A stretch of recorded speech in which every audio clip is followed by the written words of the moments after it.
কোন কোন ধরনের সিমটম থাকলে একজন মানুষ বুঝতে পারবেন যে তার হার্টের ভালভে কোনো না কোনো সমস্যা হয়েছে?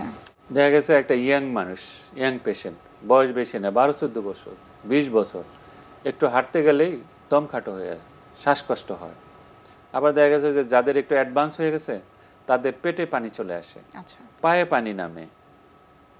এই ধরনের যদি সিমটম থাকে, তারা যদি নিয়ার বাই কোনো কার্ডিওলজিস্টের কাছে যান, এই রোগটা ডায়াগনোসিস করার জন্য ভেরি সিম্পল।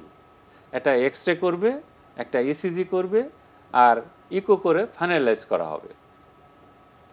এই এক্স-রে, ইসিজি, ইকো করার পরে আমাদের যে কার্ডিওলজিস্ট কলিগ আছেন, ওনারা ইনিশিয়ালি তাদের মেডিকেল ম্যানেজমেন্ট করতে থাকেন, এইভাবে যতদিন টেনে নেওয়া যায়। তারপরে যখন দেখা যাচ্ছে যে না, মেডিসিনে কাজ হচ্ছে না, তখন তারা আমাদের কাছে সার্জারি করার জন্য পাঠায়। তখন আমরা তাদেরকে সার্জারির দিকে চিন্তা করে কার কী ধরনের ভাল্ব লাগবে সেই বিবেচনায় আমরা সার্জারির প্রস্তুতি নিয়ে থাকি।